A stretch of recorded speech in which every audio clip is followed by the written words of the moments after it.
This is a Getty podcast.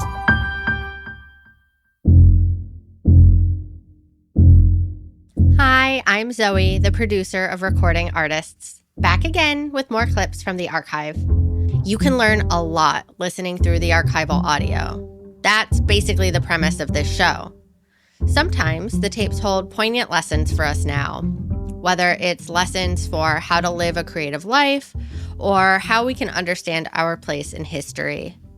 Other times, the lessons are very specific and less broadly applicable, like learning that Billy Klüver, the laser physicist, was really into lasers.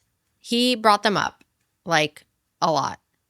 So this week, I'm sharing one of my favorite Klüver tributes to the laser. Of course, this question always comes up about that technology itself is, of course, beautiful. You don't have to do anything to it to make it more beautiful. In other words, what can be more beautiful than a laser light, the refractions, and so on. The question is not one about beauty or challenging the beauty of technology by bringing artists and engineers together. And if you move the technology into the gallery, it's not going to become art, unless somebody says so. All right, maybe this is a little deeper than just a tribute to the laser. In fact, in a few of his lectures, Klüver begins to address the line between art and non-art, between his work as an engineer and the work of his artist collaborators.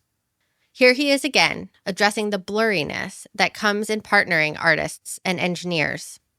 There is always the question of what is an aesthetic decision and what is a technical decision. This is a tricky point, and sometimes one which is very amusing. Where should the knob sit? What about the color of the batteries? Does it matter? This kind of discussion, how do we define art, becomes heady quickly, which is one reason we couldn't fit these clips into the season. These are really big questions, and the answer varies a lot from artist to artist, person to person, and project to project. Klüver doesn't really answer this question either, at least not directly. But he alludes to how, in practice, he has wondered whether a decision is his to make, but he has to make it to move ahead with a project. On the other side, he talks about how artists may have an idea without the knowledge necessary to make it a reality. So the practicalities of working collaboratively require a kind of give and take, a process of negotiation and compromise that blur and shift any line the artists and engineers might have imagined dividing art from science or technology before they got down to work. Or, as Klüver said, it's one thing to do science in your laboratory and another to do it in an artist's loft. I'm paraphrasing. Klüver's version involved something about miniskirts, and that did make it into the season.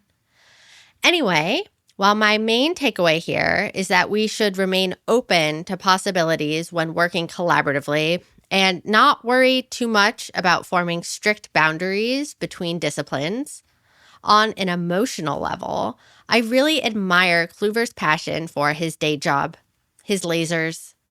I'm trying to channel his ability to find beauty and metaphor in his daily grind. That's it for this episode. More in a few months.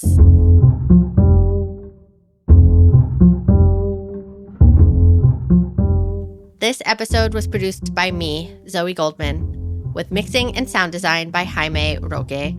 Christopher Sprinkle is executive producer. Learn more about this podcast and all our Getty podcasts at getty.edu/podcasts.